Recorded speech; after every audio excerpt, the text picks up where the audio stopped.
Have you ever felt like no one truly prepared you for what life after 80 would be like? It's not just about aging joints or slower mornings. There are deeper, more surprising shifts that happen around this stage of life that most people don't talk about until it's already happening. Sometimes they creep in quietly. Other times they hit you like a wave. Either way, if you're not aware, they can take you by surprise and leave you wondering, what just happened? In this video, we're going to talk about 5 shocking realities people often face after turning 80. These are not just facts about aging. Things that change how you're seen, how you feel, and how you move through the world. Some of them are hard to swallow, but all of them are important to understand because being aware gives you the power to face them with strength and dignity. Stay with us until the end, because we're not just going to open your eyes. We're going to show you how these truths, while uncomfortable at times, can actually help you live with more clarity, assurance, and tranquility. Let's begin. One of the hardest realities that many people face after the age of 80 is the gradual change from being the person others turn to for advice to someone they kindly nod at and then ignore. You may have survived wars. First of all, people stop asking for your opinion, even when you've experienced more than they have. The moment your hair turns white and your steps slow down, people start to assume your insight has expired. It's not that they mean harm. Frequently, they don't even realize they're doing it. You can tell by the way conversations change. You've raised families, run businesses, and fixed broken homes with your bare hands.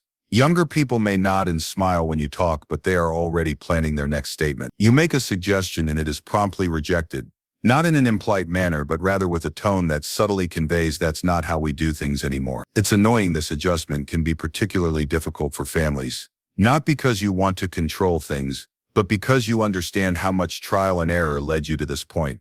A son who once sought your input before making important decisions may now only notify you after the fact. A daughter-in-law may inquire about your feelings, but she will never inquire about your perspective on circumstances. Shifting from participant to spectator in your own family and the reasons behind it. Most people still secretly yearn for steady hands and calm voices. They've just forgotten how to recognize them. The subtle irony is that the less you voice your opinions, the more people are likely to listen. And when you do, your restraint becomes your power. This is a cultural myth that wisdom has an expiration date, that new equals better and that old means irrelevant. If you've noticed this, don't allow it make you angry. Instead, let it sharpen you. Less talk, more impact. Your lived experience becomes a sort of silent authority that doesn't need to yell. Your voice is still important, but it now has more clout when you properly select your moment. Number 2. When you're in your 20s or 40s, you have a calendar full of birthday parties, but no one actually tells you that you start going to more funerals than birthday parties. Weddings and the birth of a child give life its beat, but eventually, sometimes without suddenly, that rhythm shifts, and by the time you're 80, you start to pull out dark more frequently than party hats. With each event, a bit more of your past seems to go as the celebrations give way to farewells. Even if the pain is heavy on its own, it's the repetition month after month that makes this so startling. Suddenly, friends you used to laugh with, neighbors who used to sit on their porches, old coworkers who once felt like family, and someone you know who contributed to your tale are gone. Slowly, the crowd gradually thins and the silence that follows remains. A little longer, there's also strange guilt that creeps in, the guilt of still being here. Some people call it survivor's guilt. You begin to wonder, why am I still around when so many good people aren't? You might feel relief for escaping certain illnesses or accidents, but also an aching emptiness for those who didn't. And because everyone around you is dealing with their own losses, people don't always talk about it. They might offer a hug at a service, then never bring the person's name up again.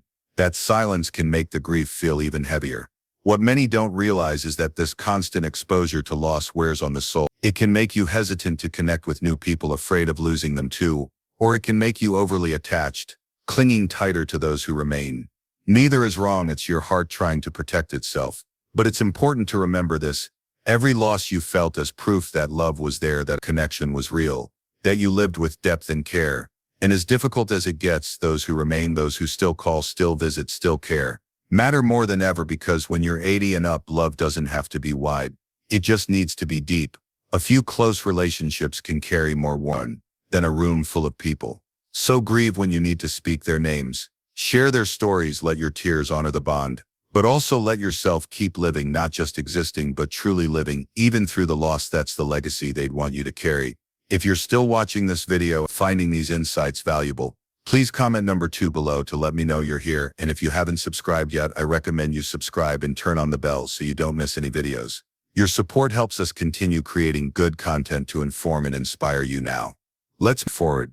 Number 3. Doctors treat you like a checklist, not a person. It often starts subtly. You sit down in the exam room after taking your blood pressure, the nurse asks you a series of common questions. Drugs for sleep, diets. This isn't about bad doctors. Most of them genuinely care about you, but as you get older, something changes in the way the system perceives you. You stop being a person with a story and start becoming a collection of symptoms, medications, and warnings. The doctor walks in, looks at your chart, and asks how you're doing. He doesn't really wait for your response before you finish describing that weird ache in your back or how your energy has decreased over the past month. Your history, your inclinations, and character. As procedures and forms gain precedence, such things start to fade into the background, and it can feel more than just annoying, dehumanizing. When you're brushed off or rushed through, you may stop speaking up, you may start doubting yourself, or you may even start thinking, maybe I'm just overreacting. You know your body better than anyone else. You know what's new, what's different, what just feels off. However, too often that lived-in knowledge is dismissed. You may hear that it's just part of getting older, or at your age we usually expect that it's just routine maintenance, and age is the diagnosis. When something truly needs attention, there's a reason why seniors frequently hesitate to visit the doctor. It's not just the cold waiting rooms or the co-pays. It's about feeling invisible, leaving an appointment feeling more confused than when you arrived, and you're less likely to stick with treatments when you don't feel heard. Ask inquiries or speak up for yourself, but keep this in mind. You deserve the right to be heard, and you have the right to dispute hasty responses, ask questions, and ask for more time. Some of the best care you will ever receive will come from professionals who see you as a complete human being with history, context, and dignity. Sometimes you will need to advocate to find them. This is especially true when someone tries to move you along too quickly, and you don't have to accept a one-size-fits-all approach to your care. Although difficult, it's worthwhile. Don't allow anyone treat you like footnote number 4, because you are a complete story that is still developing, not a checklist.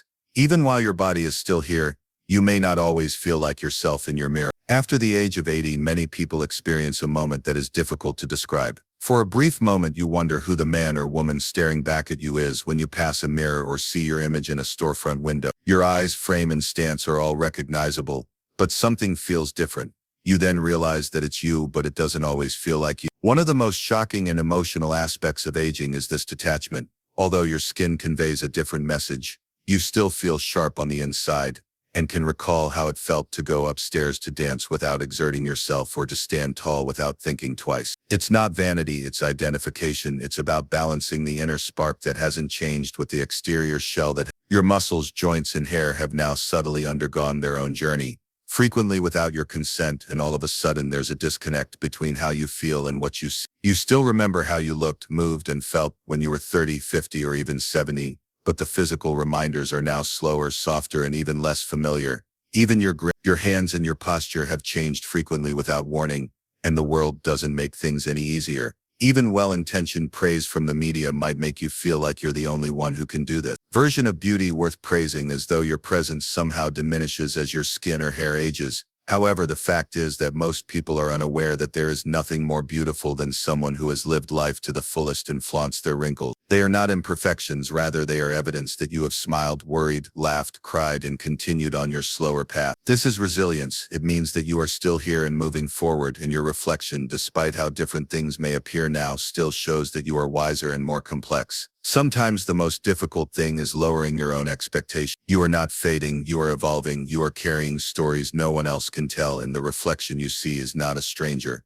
Rather, it is someone who has lived through decades and still shows up with courage and grace. Letting go of the younger version of yourself does not mean losing who you are. Rather, it means creating space to honor all the versions you have been and giving credit to the version you are now. Please let me know in the 4th comment below whether you're still watching this video and find these insights helpful. Whether you haven't subscribed yet, I suggest doing so and turning on the bell so you don't miss any more videos. The world around you moves too quickly, and you're expected to keep up or fall behind. There comes a time when the pace of the world begins to surpass your own, not only physically but also mentally, emotionally, and culturally. After the age of 80, it's normal to feel as though the world you once knew has changed into something completely different almost overnight. And the hardest part is that everyone else seems to expect you to adapt without question. Your support enables us to continue producing high-quality content that will inform and inspire you. Let's move on to number 5. It appears every day when you try to schedule a doctor's appointment. yet are met with a self-checkout machine with flashing buttons and unclear directions when you go to pay for groceries. Long menus and automated voices on internet sites, an invisible sense of isolation can result from receiving an invitation to a family gathering via a text group that you weren't even added to. Life has sped up and stopped waiting for you at some point. This isn't because people don't care, but rather because they assume you're keeping up, or worse, they don't realize that you're having difficulties. What was once a simple phone call now requires remembering passwords, using applications and navigating menus that were obviously created by somebody under 40. Slang memes and irrelevant references may make simple discussions seem alien. It's not that you're out of touch, rather it's that you're overwhelmed by the constant change that you didn't ask for and didn't grow up with. You've adapted throughout your life to wars, recessions, and cultural revolutions, but eventually, when each update comes with a learning curve, your motivation to keep learning wanes,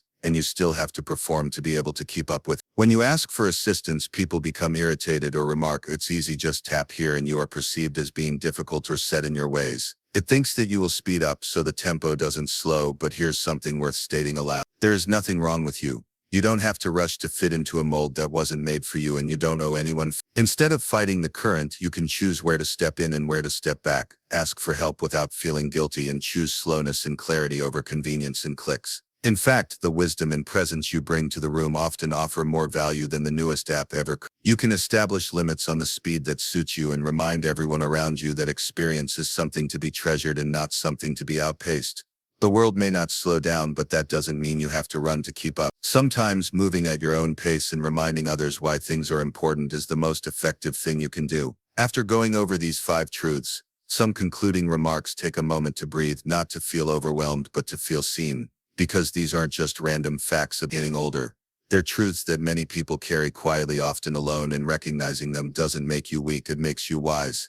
Maybe one of these hit home more than the others. Maybe you've noticed all 5. The point isn't to feel discouraged, it's to realize you're not alone and you're imagining it. These shifts are real, and facing them with honesty is one of the strongest things you can do.